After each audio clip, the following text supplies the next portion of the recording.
Bismillahirrahmanirrahim. Assalamualaikum warahmatullahi wabarakatuh.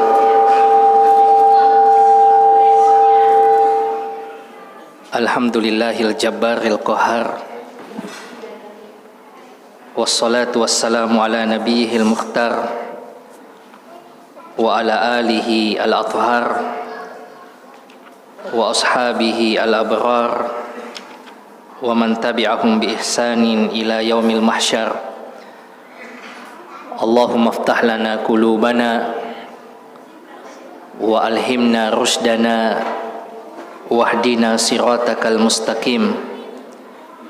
Inna nas'aluka ilman nafi'an wa imanan thabitan wa yakinan rasikhan wa qalban khashi'an wa lisanan dzakiran wa rizqan halalan thayyiban wa amalan sholihan mutaqabbala. Ikhwas sekalian rahimakumullah, kembali kita bersyukur kepada Allah Subhanahu wa taala. Di malam ini Allah kembali mengumpulkan kita untuk sama-sama mempelajari kehidupan Rasulullah sallallahu alaihi wasallam. Pertemuan kemarin kita sudah membahas bagaimana terjadinya perang Badar. Bagaimana Allah Subhanahu wa taala menurunkan malaikatnya untuk membantu Rasulullah sallallahu alaihi wasallam bersama dengan sahabat-sahabatnya. Jumlah mereka yang kecil, yang hanya 300-an orang, menghadapi 1000 pasukan dengan persenjataan yang lengkap. Akan tetapi Allah Subhanahu wa taala yang berkehendak, dan kehendak Allah lah yang terjadi. Maka pasukan kecil ini dimenangkan oleh Allah Subhanahu wa taala. Mereka yang dahulunya ditindas, mereka yang dahulunya tidak pernah diperhitungkan, ternyata justru dimenangkan Allah Jalla Jalaluh. Makanya Allah Subhanahu wa taala berfirman, kam min fi'atin qalilatin ghalabat fi'atan katsiratan biidznillah. Betapa banyak kelompok yang kecil mampu untuk mengalahkan kelompok yang besar atas izin Allah Subhanahu wa taala. Dahulu jamaah sekalian, pasukan Rasulullah sallallahu alaihi wasallam rata-rata jumlahnya itu lebih kecil dari pasukan musuh. Tetapi kualitas ini yang kemudian yang menjadi indikator utama kemenangan. Idealnya tentu saja jumlah yang banyak dan kualitas yang bagus. Akan tetapi kalau harus mengorbankan jumlah, maka lebih baik mengorbankan jumlah daripada mengorbankan kualitas. Dan inilah yang terjadi pada kehidupan Rasulullah sallallahu alaihi wasallam. Yang ada kadangkala jumlah ini yang menipu. Ya, seperti di perang Hunain, jumlah kaum muslimin lebih besar daripada jumlah musuh, tetapi justru ini yang kemudian membuat mereka lalai. Kelompok yang kecil ini, ikhwas sekalian, akhirnya dimenangkan oleh Allah Subhanahu wa taala. Seantero Arab terkejut saat itu. Mereka tidak pernah membayangkan masyarakat yang ditarbiyah, dibina oleh Rasulullah sallallahu alaihi wasallam hanya sekitar 1,5 tahun itu menjadi kekuatan yang diperbincangkan oleh orang-orang Arab saat itu. Dan yang paling sakit hati tentu saja adalah orang-orang Quraisy. Baru saja 1 tahun mereka meninggalkan kota Mekkah. Yang dahulu di Mekkah mereka mau ludahi, mereka ludahi. Mereka mau cekik, mereka cekik kalau lagi sholat dan seterusnya. Tapi ternyata dalam tempo 1 tahun mereka meninggalkan kota Mekkah, mereka sudah menjadi kekuatan yang luar biasa, bahkan mempermalukan mereka jamaah sekalian. Maka orang Quraisy semakin dendam. semakin sakit hati. Saat itu jamaah sekalian, ada orang Quraisy yang dijuluki sebagai Syaitanu Quraisy, setannya orang-orang Quraisy. Ya, jadi kalau orang kafir Quraisy saja sudah bagaimana permusuhannya, orang ini dijuluki sebagai setannya Quraisy. Saking besarnya permusuhannya terhadap Rasulullah sallallahu alaihi wasallam. Namanya Umair bin Wahab Al-Jumahi. Umair bin Wahab Al-Jumahi ini jamaah sekalian, ini orang yang sangat benci sekali dengan Rasulullah sallallahu alaihi wasallam. Apalagi bertambah lagi dengan kekalahan mereka di perang Badar, dan pemimpin-pemimpin orang Quraisy hampir semuanya habis. Masih ingat nama-nama yang pernah dilist oleh Rasulullah sallallahu alaihi wasallam di dalam doanya saat Rasulullah lagi sholat, kemudian dilumuri tubuh beliau dengan isi perut unta. Rasulullah menulis nama mereka satu-satu. Allahumma alaika bi Abi Jahal, bi Utbah bin Rabi'ah, bi Syaibah bin Rabi'ah, bi Umayyah bin Khalaf. Semuanya meninggal binasa dengan mengenaskan di perang Badar jamaah sekalian. Pemimpin-pemimpin orang Quraisy. Maka orang Quraisy ini semakin sakit hati, semakin dendam. Ditambah lagi putra dari Umair bin Wahab ini yang namanya Wahab bin Umair itu ditawan oleh Rasulullah sallallahu alaihi wasallam, yang petunjuk Allah Subhanahu wa taala itu, petunjuknya itu mereka harus dieksekusi. Karena Rasulullah rapat dengan Abu Bakar dan Umar, kalau Abu Bakar maunya ditebus saja supaya kaum muslimin mendapatkan kestabilan ekonomi, mendapatkan kekuatan ekonomi, karena mereka negara baru, masyarakat baru. Akan tetapi Umar berpandangan lain dan mengatakan mereka ini adalah musuh-musuh Allah, maka tidak ada jalannya bagi musuh Allah kecuali harus diselesaikan. Dan ternyata turun ayat Allah Subhanahu wa taala membenarkan pilihan Umar. Putra dari Umair bin Wahab ini yang bernama Wahab bin Umair ini ditawan oleh Rasulullah sallallahu alaihi wasallam. Ini yang membuatnya semakin benci jamaah sekalian. Maka ia ketemu dengan salah seorang tokoh Quraisy yang lain, ya, juga pemimpin Quraisy yang merupakan orang kaya di tengah-tengah orang Quraisy saat itu, yang bernama Sofwan bin Umayyah Al-Hijr, di Hijr. Ya. Mereka ngobrol di dekat di dekat Hijr Ismail. Sofwan ini jamaah sekalian orang kaya raya. Ya. Sementara Umair bin Wahab ini berencana untuk membuat konspirasi untuk membunuh Rasulullah. Ia ingin menyusup ke Madinah dan membunuh Rasulullah sallallahu alaihi wasallam. Sayangnya jamaah sekalian, Umair ini berpikir, kenapa? Karena ia banyak hutang. Dia curhat sama Sofwan ini, bagaimana ini kalau saya pergi ke Madinah? Ya, kalau saya berhasil nanti membunuh Muhammad, pasti saya akan ditawan juga dan akan dibunuh. Sementara hutang-hutang saya ini banyak. Ya, meskipun mereka syaitan Quraisy jamaah sekalian, mereka juga masih mikirkan hutangnya.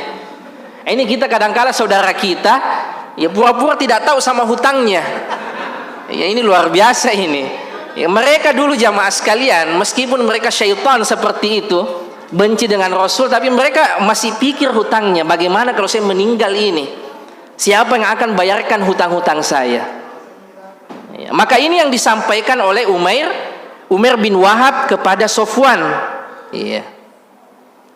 Umair mengatakan kepada Sofwan, ya, saya akan berangkat ke Madinah.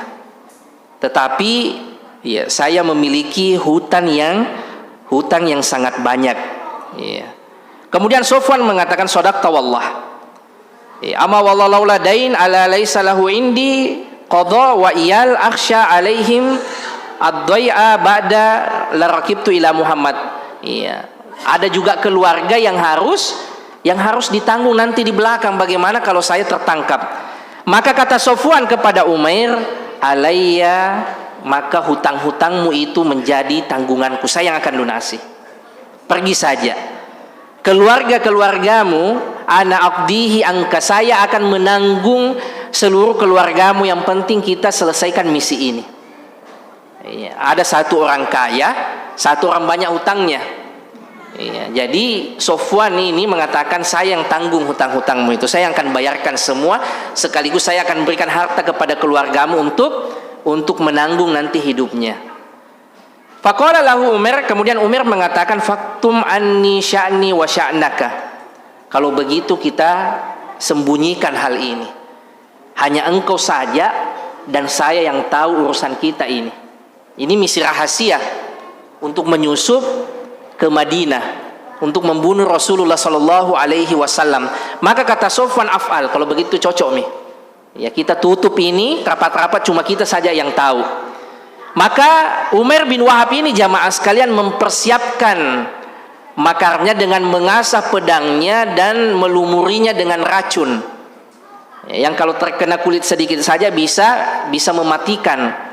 Ya, makanya nanti banyak sahabat Rasulullah itu yang terbunuh dengan model seperti itu. Ya, termasuk nanti Ali bin Abi Thalib. Ya, itu kan kena pedang beracun, pisau beracun. Ya, ini yang dilakukan oleh Umar bin Wahab. Ia mengasah baik-baik pedangnya dan kemudian melumurinya dengan racun. Ya. Kemudian jamaah sekalian, berangkatlah ia ke Madinah. Ya. Ternyata baru masuk Madinah langsung dilihat oleh Umar. Dan Umar tahu bahwa Umar bin Wahab ini adalah syaitannya Quraisy. Dia datang ke Madinah pasti untuk keburukan, untuk kejelekan, maka langsung ditangkap sama Umar. Iya. Langsung ditangkap sama Umar. Kemudian jamaah sekalian, Umar mengatakan, hadal kalbu aduullah, ini adalah musuh Allah Umair. Ma jaa illa li syarrin, tidaklah ia datang kecuali untuk keburukan. Tsumma dakhala 'ala Nabi sallallahu alaihi wasallam faqal, kemudian Umar masuk menemui Rasulullah sallallahu alaihi wasallam dan mengatakan, ya Nabi Allah, hadza aduullah Umair qad jaa mutawashshihan sayfahu. Wahai Rasulullah, ini ada Umar yang datang. Ini adalah musuh Allah, dan ia tidak datang dengan tangan kosong, tetapi ia membawa pedang yang sudah dilumuri tadi dengan racun. Kemudian Rasulullah sallallahu alaihi wasallam mengatakan, fa'adkhilhu alayya, masukkan ke sini, kata Rasulullah sallallahu alaihi wasallam. Ya, kemudian dibawalah siapa Umair ini oleh orang-orang Ansor, dan kemudian dimasukkan menemui Rasulullah sallallahu alaihi wasallam ke dalam bilik beliau. Iya. Kemudian Rasulullah sallallahu alaihi wasallam mengatakan kepada Umar, arsilhu ya Umar, lepaskan ia wahai Umar. Ia lagi diikat, dikelilingi oleh orang-orang Ansor. Rasulullah mengatakan, sudah, lepaskan ia. Udnu ya Umair, mendekat padaku wahai Umair. Kemudian Rasulullah sallallahu alaihi wasallam mengatakan, ya, wahai Umair, ya, qad akramanallahu bitahiyati khairu min tahiyatika ya Umair, bisalam tahiyatu ahlil jannah. Jadi Umair ini saat mendekat kepada Rasulullah, ia mengatakan, an'imu sobahan, selamat pagi wahai Muhammad. Ia kan tidak mengenal assalamualaikum. Ini mengatakan an'imu sobahan, ya, selamat pagi wahai Muhammad. Kemudian Nabi mengatakan, wahai Umair, kami dimuliakan oleh Allah Subhanahu wa taala dengan ucapan selamat. Ucapan selamatnya ahli surga yaitu assalamualaikum. Ya. Kemudian Rasulullah sallallahu alaihi wasallam bertanya, jamaah sekalian, ma jaa bika ya Umair, untuk tujuan apa engkau datang kemari wahai Umair? Kemudian qala, Umar ini mengatakan, ji'tu lihadal asir alladhi fi aidikum fa ahsinu fihi. Wahai Muhammad, saya datang untuk melihat tawananmu, yaitu anakku Wahab bin Umair. Tolong lepaskan ia dan bersikap baiklah padanya. Ya, kemudian Rasulullah sallallahu alaihi wasallam bertanya, fama balu sayfi unukik, terus kenapa engkau sampai membawa pedang seperti itu? Kata Rasulullah sallallahu alaihi wasallam. Kemudian Umar mengatakan, qabahallahu min suyuf, ini sungguh pedang yang jelek. Ya, padahal ia sudah mengasah baik-baik dan sudah melumurinya dengan racun. Dan disinilah mukjizat Rasulullah sallallahu alaihi wasallam. Beliau mengatakan, bal qa'atta anta wa Safwan bin Umayyah fil hijr fadzakartuma ashabal qalib min Quraisy summa qulta laula dain ala wa'yal indi la kharajtu hatta aqtula Muhammadan. Apa kata Rasulullah? Wahai Umair, bukankah engkau pernah duduk bersama dengan Safwan membicarakanku? Kalau bukan karena hutangku, maka saya akan pergi membunuh Muhammad, dan Safwan akhirnya menanggung hutangmu dan menanggung keluargamu hingga engkau berada di depanku sekarang. Padahal saat itu cuma mereka berdua, jamaah sekalian, dan mereka sepakat untuk menutupi misi ini. Akan tetapi langsung Rasulullah yang bicara di depannya. Iya. Kenapa engkau sampai bawa pedang? Untuk apa engkau datang? Kata Umair, saya hanya untuk datang menemui anakku. Kata Rasulullah, bukankah dulu di dekat Hijr Ismail, kemarin di dekat Hijr Ismail itu kau ngobrol dengan Safwan mau membunuhku. Sekarang engkau di depan mataku. Rasulullah memerintahkannya mendekat. Maka saat itu juga jamaah sekalian, Umar ini mengucapkan syahadat. Iya, ia langsung bersyahadat di depan Rasulullah sallallahu alaihi wasallam. Ya, asyhadu annaka Rasulullah qad kunna ya Rasulullah nukadzibuka bima kunta ta'tina bihi min khabaris sama. Ya, kami bersaksi bahwa engkau betul-betul adalah utusan Allah. Kaget ya, Umair bin Wahab ini. Wahai Rasulullah, saya itu cuma berdua saja dengan Safwan. Tidak ada yang mengetahui pembicaraan saya dengan Safwan kecuali berita itu pasti datang dari langit. Maka saat itu ia akhirnya bersyahadat. Safwan ini di Mekah ini lagi bahagia. Ia mengira misinya berhasil. Maka setiap orang Mekah yang ia temui, ia sampaikan, absyiru, bergembiralah kalian karena dendam kalian sudah terbalas. Absyiru, bergembiralah kalian karena Muhammad akan terbunuh. Karena jarak perjalanan itu kan sekitar sepekanan. Tapi Safwan mulai khawatir, kok Umar ini tidak pulang-pulang. Iya. Sampai kemudian ia mencari pedagang yang baru pulang dari Syam, yang otomatis lewat Madinah. Makanya mencari kabar, apa ndak dilihat Umar di Madinah itu? Gimana kabarnya? Iya, kami tunggu kembali ke Mekah tapi ndak ada kabarnya.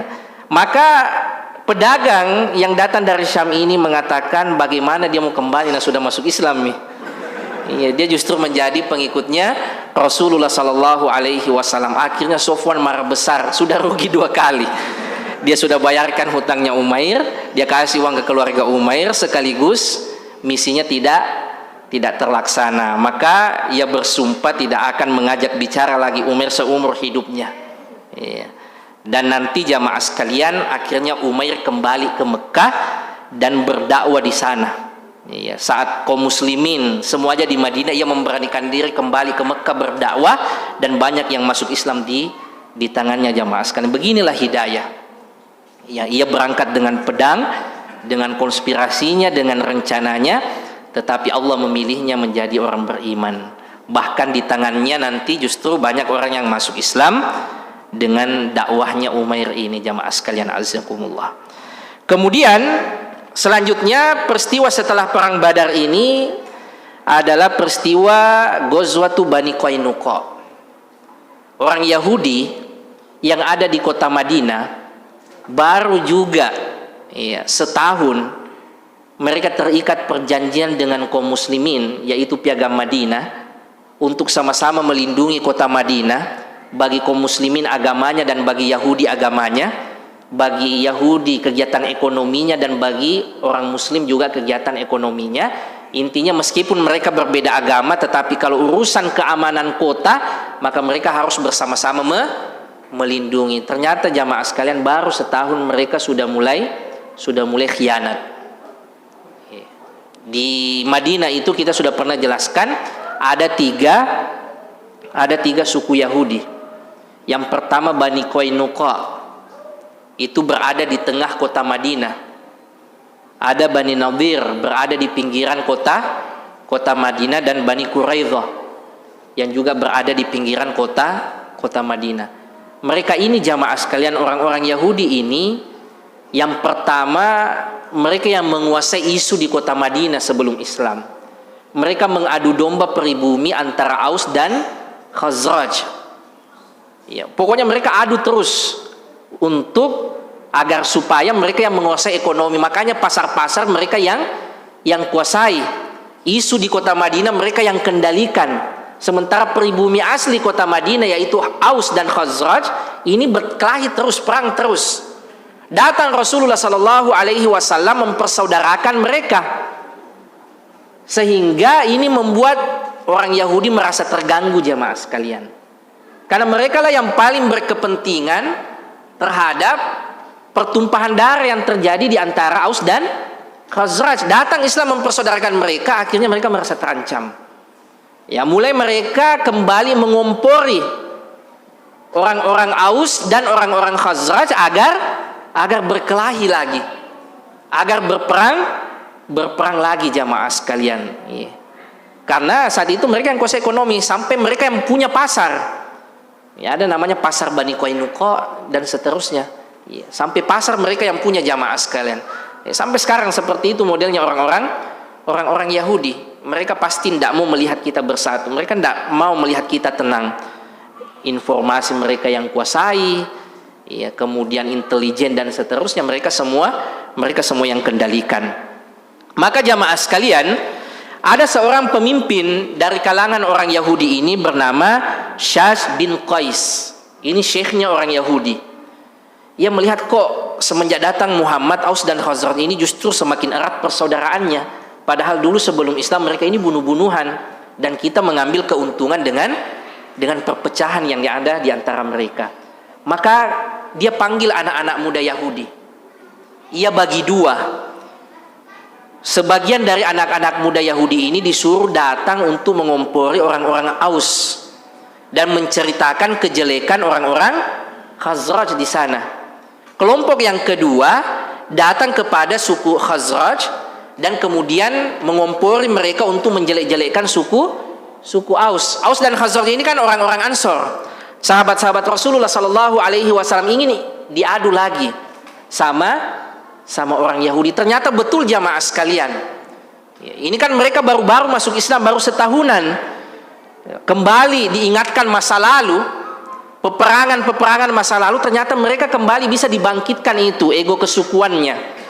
Hampir saja kemudian terjadi peperangan, Rasulullah Sallallahu Alaihi Wasallam langsung kemudian buru-buru menemui mereka, dan Rasulullah Sallallahu Alaihi Wasallam marah besar dan mengatakan, ya ma'syaral muslimin, wahai sekalian muslimin, Allah, ya, abida awal jahiliyah wa ana baina adhurikum ba'da an hadakumullah lil Islam. Apakah masih ada panggilan-panggilan jahiliyah yang seperti ini, sementara saya sudah ada di tengah-tengah kalian dengan Allah yang sudah memberikan hidayah Islam kepada kita, wa akramakum bihi, dan Allah muliakan kita dengan Islam, wa qata'a bihi ankum amrul jahiliyah, dan Allah sudah melepaskan kita dari ikatan-ikatan jahiliyah yang seperti ini.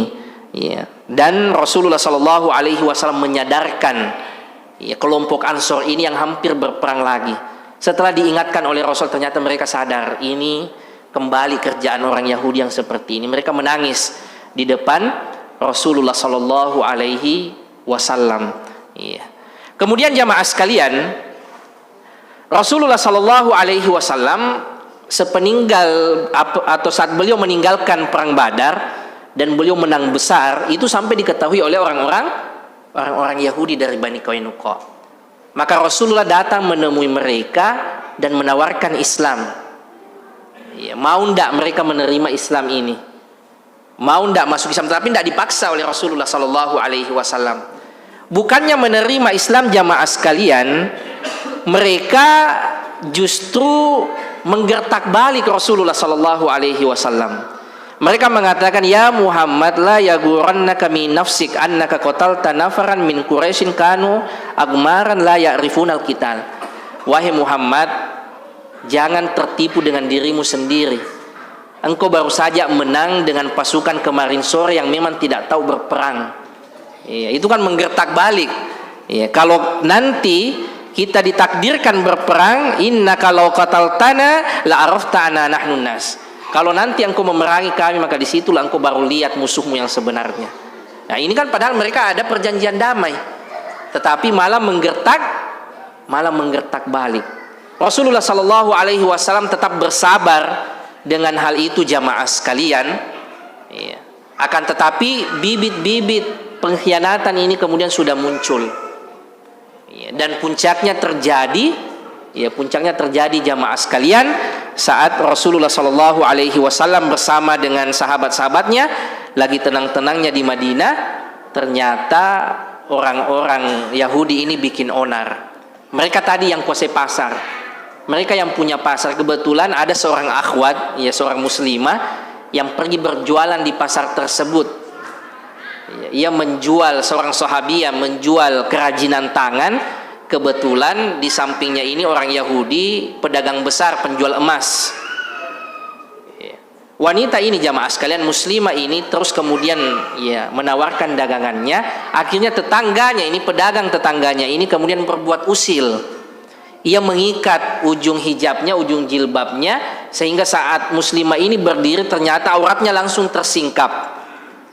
Dan orang-orang Yahudi, karena mereka yang banyak di pasar, mereka yang kuasa ekonomi, mereka tertawa terbahak-bahak. Dilihat oleh sahabat Rasulullah Sallallahu Alaihi Wasallam, seorang laki-laki yang tinggi girahnya, tinggi kecemburuannya, dan beginilah seharusnya seorang Muslim. Ia tidak tega melihat saudarinya diperlakukan seperti itu. Akhirnya ia ambil pedang, ia bunuh tukang emas itu. Ia bunuh orang Yahudi tersebut. Maka orang-orang Yahudi yang banyak di pasar langsung mengeroyok sahabat ini dan membunuhnya juga. Sampai laporan ini kepada Rasulullah Sallallahu Alaihi Wasallam, jamaah sekalian, maka Rasul langsung mengerahkan pasukan. Mereka ini unik jamaah sekalian. Orang Yahudi ini tinggal di tengah kota, tetapi perkampungan mereka ini di tengah kota itu dikelilingi dengan benteng. Ya, jadi mereka sudah dalam kota, dia bentengi kampung mereka, sehingga tidak ada yang bisa masuk kecuali orang-orang Yahudi. Mereka itu memang eksklusif. Beda dengan orang Nasrani. Makanya kalau Nasrani itu ada namanya kristenisasi, tapi kalau Yahudi itu tidak ada yahudisasi. Saking fanatiknya dengan darahnya. Orang non Bani Israel tidak boleh jadi orang Yahudi. Beda dengan orang Kristen. Kalau Kristen kan ada misionaris. Bagaimana orang masuk ke agama Kristen? Tapi kalau orang Yahudi tidak. Orang Yahudi itu fanatik sekali dengan darahnya, fanatik sekali dengan gennya. Makanya tidak ada itu upaya untuk mengyahudikan orang lain. Yang ada bagaimana agar orang itu tunduk menjadi budak-budak Yahudi. Bagaimana pemikiran Yahudi, ya, siap kemudian menjadi pekerja-pekerja Yahudi. Tetapi mereka tidak akan mau agar orang lain masuk ke agamanya jamaah sekalian. Karena mereka fanatik, mereka sangat eksklusif. Ya, saat itu di kota Madinah mereka membangun benteng-benteng, sehingga pasukan Rasulullah Sallallahu Alaihi Wasallam ini tidak bisa masuk. Ya, padahal satu kota ini mereka sudah menyiapkan logistik yang banyak, mereka sudah menyiapkan air yang banyak, sampai kemudian Rasulullah Sallallahu Alaihi Wasallam mengepungnya selama 15 hari. Ya, namanya orang terkepung, biar bagaimana banyaknya logistik pasti akan berkurang juga, pasti akan habis juga. Sampai akhirnya mereka buka pintu dan menyerah karena logistik sudah habis. Karena mereka penakut jamaah sekalian, mereka tidak mau perang langsung itu. Iya, mereka hanya berlindung seperti sampai sekarang kan di Palestina seperti itu. Kalau mereka berani fight, bertarung satu lawan satu, mereka tidak mau. Ya, pertarungan darat mereka tidak mau, paling pertarungan jarak jauh karena mereka punya teknologi. Ya, kalau mau berperang langsung pakai senjata tidak mau mereka. Ya, dari sejak dulu seperti itu di masa Rasulullah, mereka tidak mau berperang secara langsung. Mereka berlindung saya di benteng, padahal tadi mereka menggertak di awal, menggertak Rasulullah Sallallahu Alaihi Wasallam. Nanti kalau kau perangi kami, nanti akan kau lihat musuh sesungguhnya. Tapi ternyata menyerah jamaah sekalian. Saat mereka ini dikumpulkan, ditawan, datang pengacaranya mereka, namanya Abdullah bin Ubay bin Salul. Pemimpinnya orang-orang munafik. Ia datang kepada Rasulullah Sallallahu Alaihi Wasallam. Abdullah bin Ubay bin Salul ini baru sebulan pura-pura masuk Islam. Ia langsung minta kepada Rasulullah Sallallahu Alaihi Wasallam untuk kemudian dibebaskan orang-orang Yahudi ini. Rasulullah Sallallahu Alaihi Wasallam bersikeras untuk tidak membebaskannya karena pengkhianatan yang mereka lakukan. Mereka membunuh kaum muslimin dan menghinakan seorang wanita muslimah di pasar mereka. Maka Rasulullah Sallallahu Alaihi Wasallam terus didesak oleh Abdullah bin Ubay bin Salul sampai kemudian beliau dipegangi, memaksa agar orang-orang Yahudi ini dibebaskan. Nah, ini kan nanti sekutu semua nanti nih, orang Yahudi, orang munafik, orang Quraisy, suku-suku di Arab ini akan menjadi nanti musuh semua, menjadi semuanya musuh Rasulullah Sallallahu Alaihi Wasallam pada perang Ahzab nanti. Abdullah bin Ubay bin Salul, orang munafik ini terus meminta. Akhirnya Rasulullah Sallallahu Alaihi Wasallam, kita bebaskan tapi harus tinggalkan kota Madinah. Tidak boleh lagi mereka mukim di kota Madinah. Mereka akhirnya berangkat jamaah sekalian, meninggalkan kota Madinah, mendekat ke arah Syam, ke arah utara. Dahulu memang mereka itu berasal dari Syam, pindah ke kota Madinah untuk menunggu Nabi. Menunggu Nabi akhir zaman, menunggu penutup para nabi. Karena mereka ini Yahudi dengan Kristen ini sepanjang sejarah tidak pernah akur juga jamaah sekalian. Mereka dulu dibantai di Syam, akhirnya mereka terusir pindah ke Madinah sekaligus menunggu Nabi. Di Yaman sebaliknya mereka yang membantai orang-orang Nasrani. Masih ingat kisah Abroha? Orang-orang Kristen yang dibantai sama orang-orang Yahudi, akhirnya orang Kristen minta bantuan sama Raja Romawi, sama Kaisar Romawi yang beragama Nasrani. Akhirnya Kaisar Romawi mencari kerajaan Kristen yang terdekat di Yaman, yaitu Habasyah. Ini pertemuan di awal ini saat kita menjelaskan tentang Abdul Muttalib. Mudah-mudahan masih ingat. Saat itulah dikirim pasukan Abroha dari Habasyah. Jadi Abroha ini bukan orang Arab, dia orang negro, orang hitam besar, panglima di Afrika. Datang dengan pasukan bergajahnya, pasukannya yang besar untuk menolong orang-orang Nasrani yang dijajah, yang dibantai oleh orang-orang Yahudi. Akhirnya datanglah orang Kristen ini, Abroha ini, mereka akhirnya menumpas orang-orang Yahudi di Yaman. Kemudian ia membangun gereja yang besar yang bernama, ada masih ingat namanya? Quraisy. Yang bernama Quraisy, yang kemudian agar bisa menandingi Ka'bah. Tapi ternyata orang Arab masih senangnya ke Ka'bah. Dan bentuk penghinaannya orang Arab, kalau mereka mau buang air, mereka justru datang ke gereja. Nah, ini yang membuat Abroha nanti marah dan menyerang Ka'bah. Jadi memang sepanjang sejarah perseteruan ini memang sudah dari dulu jamaah sekalian. Orang Kristen dengan orang Yahudi juga tidak bisa akur, apalagi dengan kaum muslimin, karena yang ada adalah penuh dengan pengkhianatan.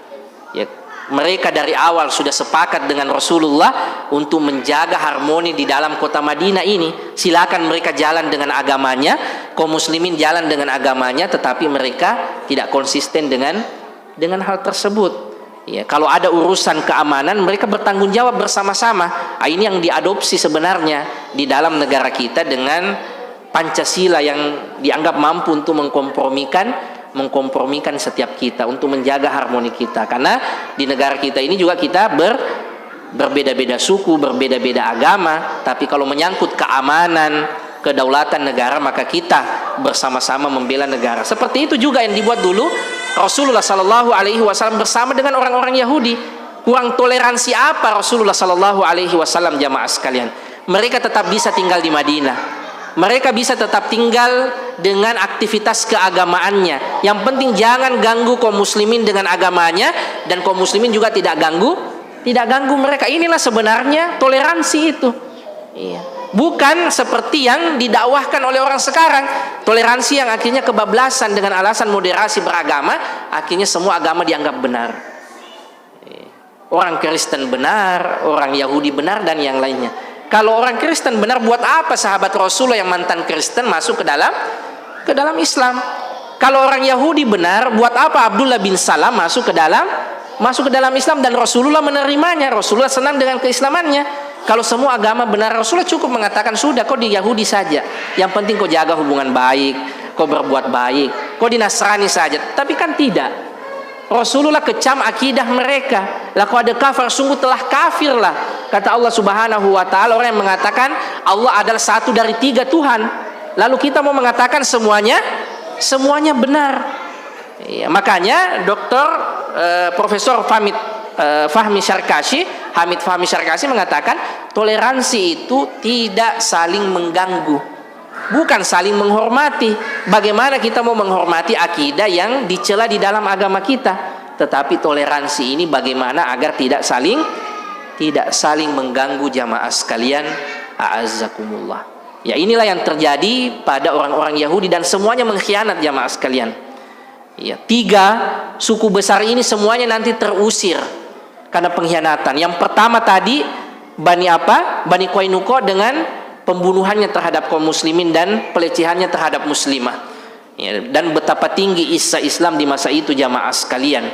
Ya, lihat tadi bagaimana seorang muslim, ya, dia tidak memiliki hubungan darah dengan muslimah ini, tetapi sirina, girahnya sebagai saudara Islamnya, saudarinya dilecehkan seperti itu di depan matanya, akhirnya ia mengorbankan nyawanya jamaah sekalian untuk kemudian menjaga kehormatan muslimah ini. Ada juga nanti Bani Nadir ini suku mertua Rasulullah sallallahu alaihi wasallam, Huyai bin Akhtab, yang merupakan pemimpin Bani Nadir karena Ummul Mukminin Sofia dari sana. Tetapi mereka nanti membuat makar jamaah sekalian. Mereka ingin membunuh Rasulullah sallallahu alaihi wasallam dengan melemparkan batu besar dari atas. Akan tetapi datang Jibril menyampaikan konspirasi mereka. Ada juga nanti Bani Quraidah yang di peristiwa Ahzab mereka lagi-lagi berkhianat.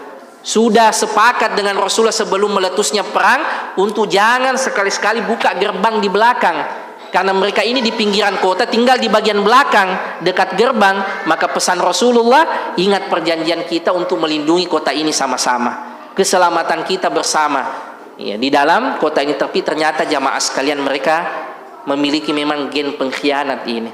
Mereka buka gerbang di belakang sehingga musuh bisa masuk dari arah belakang. Tatkala selesai perang Ahzab, maka Rasulullah Shallallahu Alaihi Wasallam kemudian memerintahkan untuk menghajar mereka ini yang mengkhianat di belakang. Makanya ada di pembahasan fikih yang terkenal itu hadis Rasulullah Shallallahu Alaihi Wasallam tatkala menyuruh pasukan berangkat, la yusalliyanna ahadukum illa fi bani Quraidah.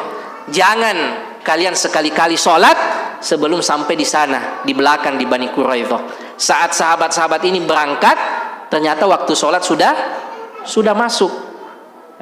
Sebagian sahabat menganggap ini tadi hadis Rasulullah itu mafhumnya supaya kita buru-buru cepat-cepat ke sana dapat waktu sholat di sana. Tapi ternyata waktu sholat sudah masuk, maka kita sholat di sini saja. Sebagian yang lain mengatakan enggak. Bunyi pesan Rasulullah itu jangan sekalian sholat kecuali di Bani Quraidah. Akhirnya terbelah sahabat Rasulullah. Ada yang sholat, ada yang menunda sholat. Inilah nanti yang melahirkan madhab di dalam Islam. Ada madhab yang berpegang pada teks, disebut ahlul hadis. Ada madhab yang berpegang terhadap mafhumun nas, pesan di balik teks itu. Inilah madhab ahlu ra'yi. Madhab sahabat yang tadi mengatakan tadi pesan Rasulullah itu jangan sholat kecuali di sana, ya ini namanya ahlul hadis, ya, yang berpegang pada teks. Ini nanti melahirkan murid-muridnya, itulah nanti Imam Malik, Imam Ahmad. Lalu ada madhab mafhumun nas, maksudnya Rasulullah itu supaya kita buru-buru, tapi ternyata kita tidak sampai waktu sholat sudah masuk, ya sudah kita sholat di sini. Ini madrasah ahlul ra'yi. Dan ini kemudian nanti dikawinkan oleh Imam Syafi'i, madrasah ahlul ra'yi dan madrasah ahlul hadis, dengan cabang ilmu yang bernama usul fiqh. Dan kedua-duanya tidak ada yang disalahkan oleh Rasulullah Sallallahu Alaihi Wasallam. Saya kira ini jamaah sekalian, pekan depan insya Allah kita masuk pada perang Uhud. Bagaimana orang-orang Quraisy berencana untuk balas dendam atas kekalahan di perang Badar. Kalau di perang Badar mereka mengerahkan 1000 pasukan, maka di perang Uhud ini pertama kali dalam sejarah orang Quraisy mereka mempersiapkan 3000 pasukan untuk membalaskan dendam mereka kepada kaum muslimin.